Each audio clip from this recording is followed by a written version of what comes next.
오늘도 세상에 줄 수 없는 주님의 평안이 여러분들과 함께하기를 간절히 소망합니다. 폴리캅이라는 사람이 있었습니다. 이 사람은 사도 요한의 제자였습니다. 그리고 서문화 교회의 영적 지도자였다라고 합니다.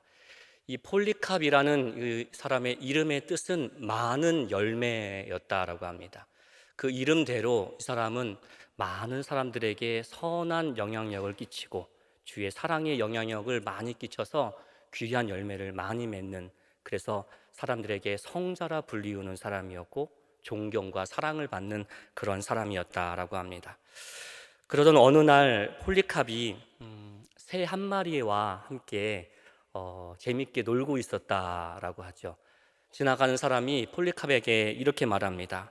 성자라는 분이 한가롭게 새하고 놀고 있다니요.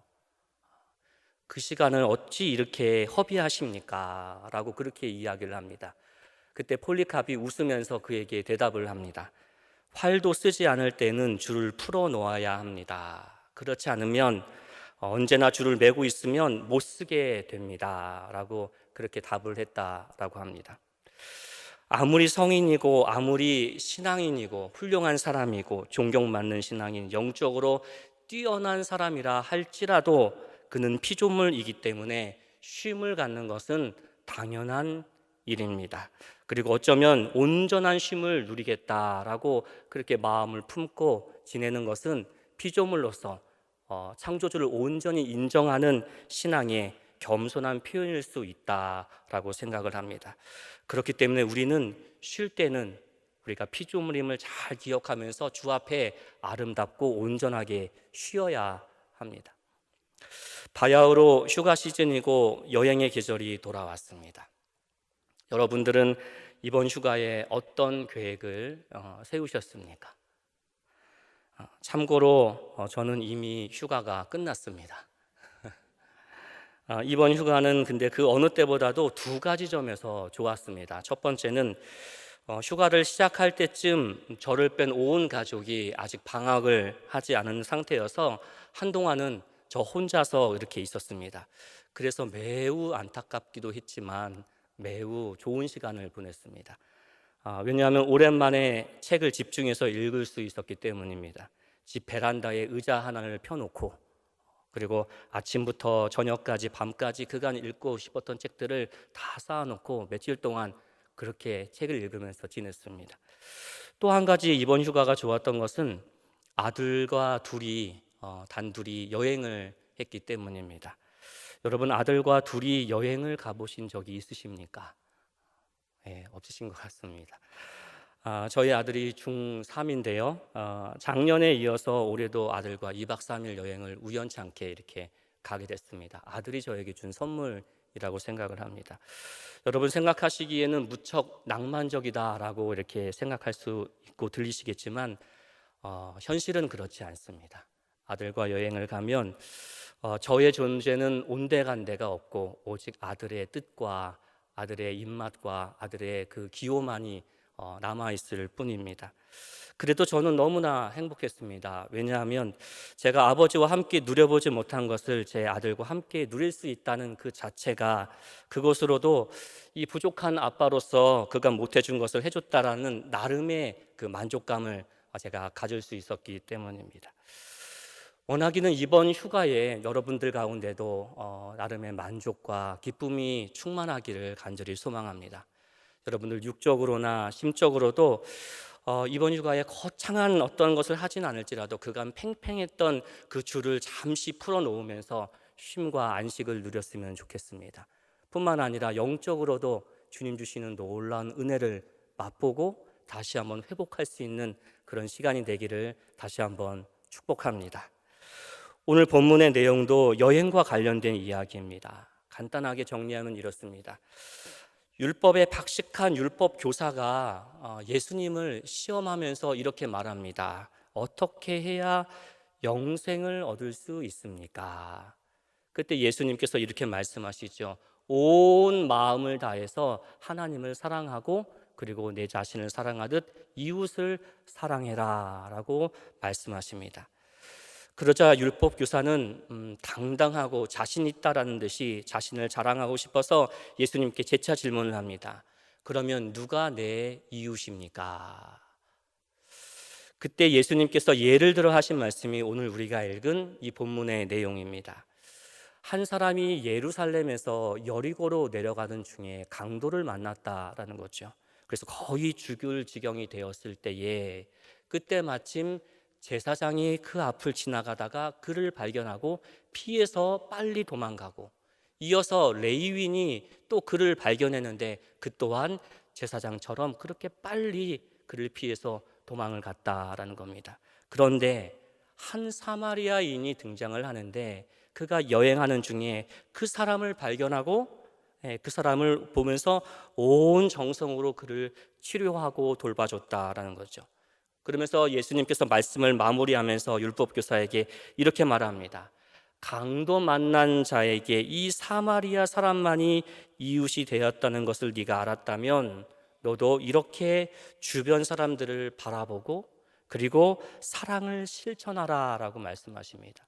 그러면서 이웃에 대한 이해를 넓혀주시고, 그리고 이해만 갖고 있는 것이 다 되는 것이 아니라 그 이해를 알고 있는 것만큼 행해라, 행동해라, 실천해라 라고 그렇게 말씀해 주십니다. 이 말씀을 제가 이렇게 묵상을 하면서 그렇구나 이렇게 생각을 하다가, 그런데 문득 제가 그간 보이지 않았던 한 단어가 이 본문을 읽다가 제 눈에 들어왔습니다. 그 단어는 33절에 나오는 여행하는 중이라는 짧은 단어였습니다. 여행하는 중. 예수님은 이 강도당한 이 자를 제사장이 만났고 레위인이 만났을 때에 이렇게 설명을 하실 때에 지금 제사장이 어떤 상황이었는지, 그리고 레위인이 어떤 상황 속에 그 강도 만난 자를 만났는지 아무런 설명을 하진 않으셨습니다. 그런데 그에 반해서 예수님은 사마리아 사람에 대해서 이야기할 때에 그가 강도 만난 자를 만나는 그 시점에 그가 여행하는 중이었다라는 그 단서를 거기에 집어넣으셨다라는 겁니다. 성경 가운데 굳이 첫 번째, 두 번째, 세 번째 얘기하다가 첫 번째도 얘기하지 않고 두 번째도 얘기하지 않고 하다가 세 번째에 무언가를 특별히 얘기했다라는 것은 거기에 독특한 의미가 있을 수 있다라고 생각하는 것이 더 적절한 어떤 그런 시각일 것입니다. 그런 차원에서 오늘 본문 중에 이 여행 중에라는 것이 어떤 의미가 있을지 이 시간에 두 가지를 살펴보며 함께 은혜를 나누고자 합니다. 첫 번째로 여행 중에, 이 여행 중에 이 말에는 증명이라는 것이 들어가 있습니다. 곧 지금 나의 신앙을 증명할 때라라는 것입니다. 사람을 가리키는 영어 person이라는 이 말은 가면을 뜻하는 페르조나라는 말에서 시작됐다라는 것을 우리가 익히 알고 있습니다. 그것이 부정적인 뜻으로 사용되던 긍정적으로 뜻을 사용하던, 우리는 살아가면서 많은 가면을 쓰면서 그렇게 살아갈 수밖에 없다라는 것입니다. 그런 차원에서 휴가나 아니면 개인적인 어떤 여행은 이런 가면을 이제는 잠시 내려놓고 가면의 그 무게로부터 자유로이 지내는 그런 소중한 시간이 될 것입니다. 그렇기에 자유를 만끽하는 여행일수록 나를 더 생각할 수 있고 나를 더 사랑하고 나를 보듬어 줘야 하는 그런 시간이다라고도 얘기할 수 있겠습니다. 나 자신을 칭찬해 줘야만 하는 거고 나에게 상을 주는 시간이다라고도 표현할 수 있겠습니다. 그런 차원에서 오늘 이 사마리아인은 여행 중에라고 예수님께서 말씀하지 않으셨습니까? 여행하는 중이었기 때문에 사실 이 제사장과 레위인은 아마도 예루살렘에서 그들이 전체 집성촌으로 있는 이 여리고로 내려가는 중이라고 했기 때문에 아마 예루살렘 성에서 자기들의 모든 역할을 다 감당하고 이제 퇴근길로 자기 숙소로 돌아가는 이 제사장 그리고 이 레위인보다도 여행 중에 있는 이 사마리아 사람은 보다도 자신을 더 생각하고 자신의 안위를 더 돌봐야 하는 상황이다라고도 이해할 수 있겠습니다. 하지만 이런 말들이 무색할 정도로 이 사마리아 사람은 강도 만난 사람을 돌보아 주었다라는 겁니다. 함께 33절 말씀과 34절 말씀을 함께 읽도록 하겠습니다. 어떤 사마리아 사람은 여행하는 중 거기 이르러 그를 보고 불쌍히 여겨 가까이 가서 기름과 포도주를 그 상처에 붓고 싸매고 자기 짐승에 태워 주막으로 데리고 가서 돌보아 주니라. 여행하는 중에 이렇게 했다라는 겁니다. 마치 예수님께서 그 백성을 불쌍히 여기사, 불쌍히 보사, 불쌍하게 생각하사라는 그 모습처럼 이 사마리아 사람도 강도 만난 자를 딱 보자마자 불쌍히 여겼다라고 그렇게 이야기합니다. 또 그 자리에 마치 예수님이 계셨다면 했을 것처럼 그 또한 최선을 다해서 이 강도 만난 자를 또한 그 불쌍히 여김을 더 현실로 표현하면서 그를 돌보아주고 치료해 주었다라고 지금 이야기해 줍니다. 가장 편하게 쉬어야 할 시간에, 가장 나를 사랑해야 할 그 시간에 자신의 눈안에 우연찮게 들어온 그 이웃을 밀어버리지 않고, 밀치지 않고, 그를 놓치지 않고 그를 품어주고 사랑해 주었다라는 거죠. 아는 것이 사는 것보다 중요하다. 네. 이런 책이 있습니다. 이 책은 분당 우리 교회의 이찬수 목사님의 저서입니다. 그 내용 중에 인상 깊은 부분이 있어 소개를 합니다. 건강한 신앙생활을 하는 지표가 몇 가지가 있는데 목사님은 그 첫 번째로 이것을 얘기합니다. 신앙생활의 건강성은 건강한 대인관계로 증명해야 한다라는 말을 했습니다. 신앙생활의 건강성은 건강한 대인관계로 증명해야 한다. 내가 지금 신앙생활을 건강하게 잘하고 있다라는 것은 내 기도 그리고 내 묵상의 시간이 증명하는 것이 아니라 내가 얼만큼 주님의 마음으로 건강하게 사람들과 관계를 맺으며 살아가고 있는가, 그 삶으로 그것이 증명된다라는 겁니다. 물론 이건 목사님만의 이런 생각이지만 생각해보면 우리가 읽은 27절 말씀을 통해서 한번 본다면 이것이 성경적인 말씀이고 맞는 말이다라는 걸 알 수 있습니다. 27절 말씀을 나중에 펴보시면 이렇게 예수님께서 말씀하셨기 때문입니다. 온 마음을 다해 하나님을 사랑하는 것이 내 이웃을 사랑하는 것과 연결된다라고 말씀해 주셨기 때문에 맞는 말이 된다라는 거죠. 우리가 여행하는 중에, 일상생활도 마찬가지지만 여행하는 중에 내 모든 가면을 내려놓는 그 여행길에서 그 순간에 내가 완전히 모든 가면을 내려놓고 나 자신이 되는 그런 순간에 이웃을 불쌍히 바라보고 그에게 긍휼의 눈빛을 품어주며 그를 또한 배려하며 건강하게 그와 함께 마땅한 이웃과의 관계를 세워갈 때에 바로 거기서 내 신앙이 얼마나 건강했는지 바로 거기에서 명확하게 드러날 것이다 라는 겁니다. 그러한 대상은 누구일까? 아마도 오늘 본문처럼 어려움을 당하는 사람이 어느 순간 내 눈에 들어올 수도 있습니다. 하지만 또 한편으로는 늘 보던 내 가족이 그 대상이 될 수도 있습니다. 어쩌면 휴가지에서 스치듯 만나는 어떤 사람이 될 수도 있습니다. 언제 어디서 누구를 만나는지는 모르겠지만 내 그 여행길에 바로 여러분이 이 선한 사마리아인이 되기를 간절히 소망하는 그 소망이 여러분 가운데 있기를 간절히 소망합니다. 아니요, 더 나아가서 소망하는 것을 뛰어넘어서 내가 선한 사마리아인입니다라는 것을 증명할 수 있기를 간절히 축원합니다. 한 책을 보니 거북이 2마리의 대화가 나옵니다. 한 마리가 이렇게 말합니다. 난 하나님이 막을 능력이 있으면서도 왜 가난과 기근과 불의를 허락하시는지 물어보고 싶어.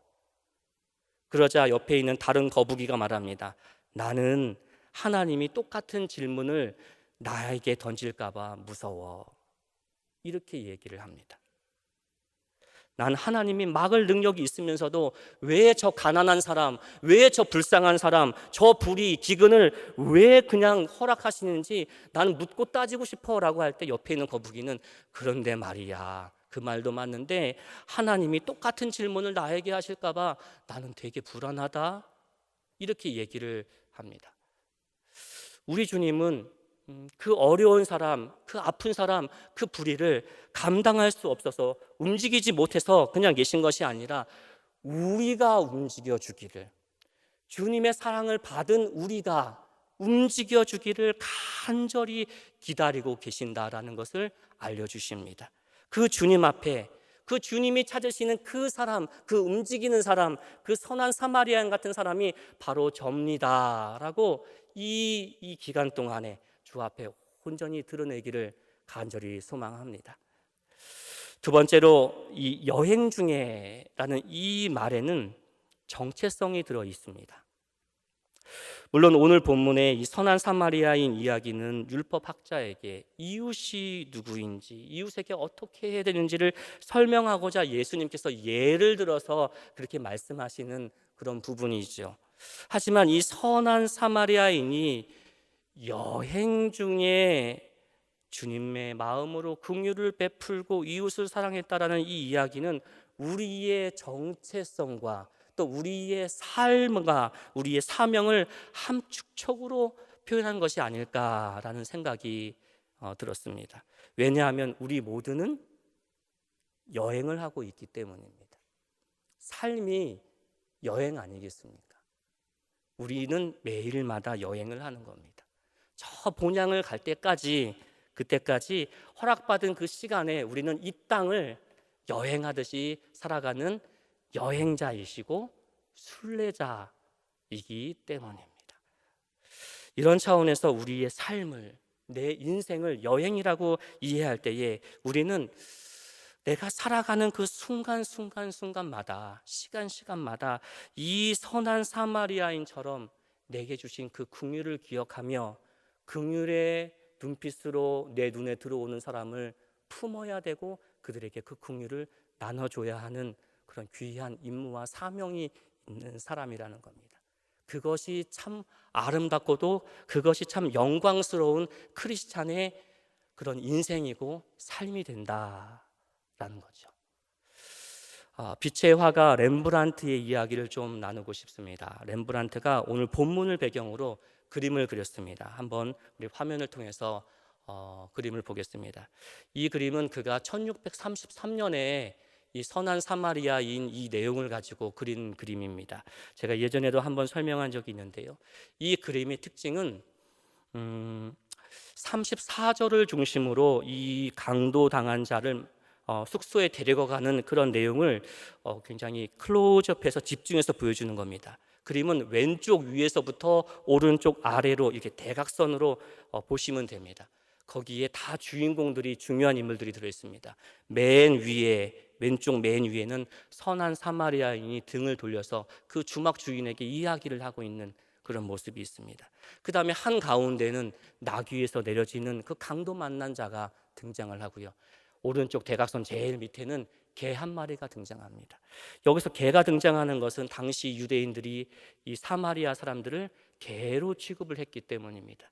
그런데 또 한 가지 이 개가 등장하는 이유가 있습니다. 그것은 개가 지금 이 그림 가운데 행동을 하고 있는 그 행동 때문입니다. 개가 하고 있는 행동은 다른 것이 아니라 지금 이 그림 가운데서, 길가에서, 이 거룩한 성화 가운데서 대변을 누고 있는 그런 장면입니다. 이것이 상징하는 것은 뭐냐? 개가 여기는 길이니 여기서는 누우면 안 되겠다, 이렇게 생각하고선 대변을 누지 않는 것이 아니라 개는 여기 눈치 보지 않고 저기 눈치 보지 않고 자유롭게 느낌이 오는 대로 그런 행동을 했다라는 거죠. 이것처럼 선한 사마리아인도 그 강도 만난 자를 봤을 때에 이것 보고 저것 보고 눈치 보고 이것 재고 저것 재면서 선을 행한 것이 아니라 그저 성령의 감동이 오는 대로 내 마음속에 있는 그 긍휼이 품어져 나오는 대로 그 즉시로 그것을 따라서 긍휼을 베풀어 주었다. 그렇게 행동했다는 겁니다. 그렇게 해야 한다는 것을 렘브란트는 저 그림을 통해서 우리에게 알려주는 겁니다.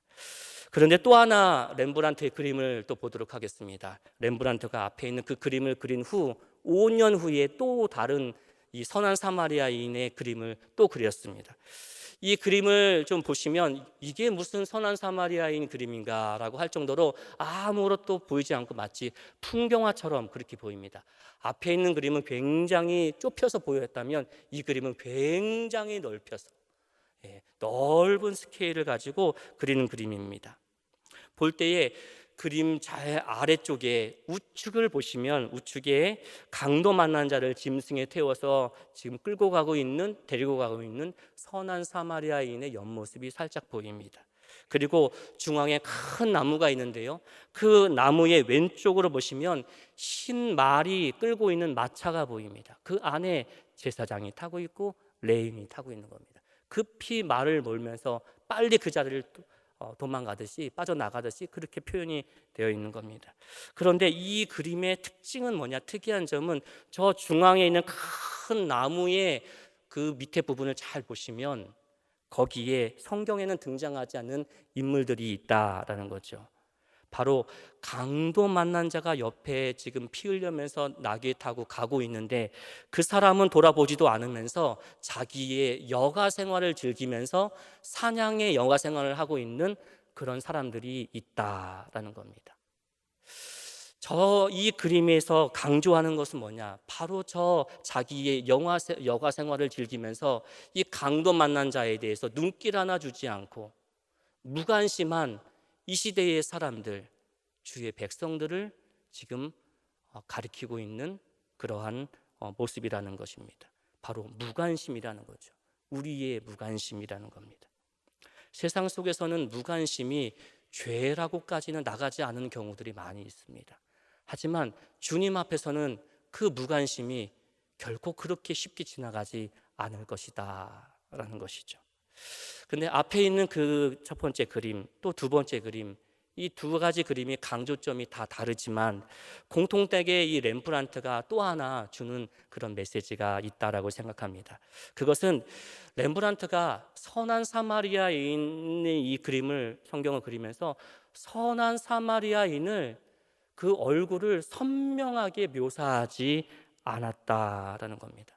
그 귀한 사람, 그 고귀한 사람의 얼굴을 잘 드러내주면 참 우리가 마음에 품고 참 흠모하면서 좋을 텐데, 결코 렘브란트는 그 예술가의 상상력을 그 사람의 얼굴을 그려내는 데에 그렇게 동원하지 않았다라는 겁니다.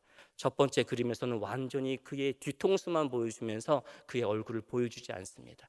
그리고 두 번째 그림은 너무나 그 큰 그림 안에 작은 모습으로 그의 옆모습만 보여주기 때문에 그가 도대체 누구인지 알아볼 수 없게끔 그렇게 희미하게 보여주었다라는 겁니다.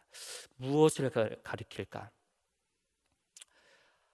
아무도 볼 수 없기 때문에 우리 모두는 또한 그 선한 사마리아인의 얼굴이 될 수 있다는 겁니다. 우리 모두는 선한 사마리아인처럼 그 인생을 살아갈 수 있다라는 것을 보여줍니다. 지금까지 내가 그렇게 살지 못했을지라도 지금부터라도 내가 선한 사마리아인처럼 그렇게 살아가서 주님이 그 그림의 뒷면에서 그 사람의 얼굴을 확인할 때에 내 얼굴이 또한 들어갈 수 있다라는 것을 응원하며 이제라도 그렇게 살기를 바랍니다 라는 메시지가 담겨 있지 않을까 생각해 봅니다.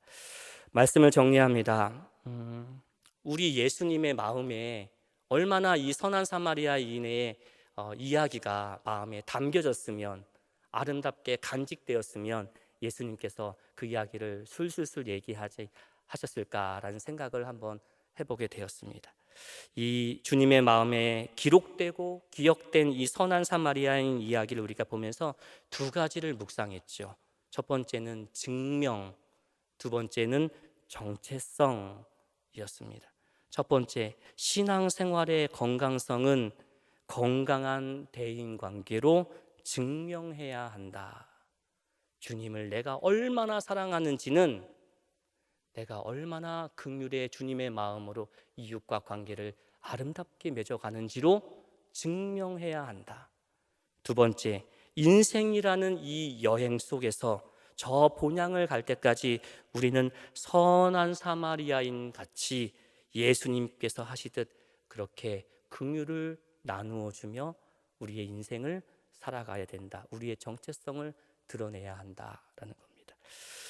내게 주신 메시지를 마음에 잘 간직하고 묵상하면서 여러분에게 또 이 여름철 가운데 여행을 할 수 있다면, 또 휴가를 갈 수 있다면, 잠시 여러분만의 시간을 혹이나 가질 수 있다면 여러분의 그 소중한 시간 가운데에, 그리고 여러분의 모든 앞으로의 인생 가운데에 주님의 사랑의 그 긍휼의 움직임을 따라 선한 사마리아인 것 같이 그렇게 살아갈 수 있는 저와 여러분이 되기를 간절히 소망합니다. 기도하겠습니다.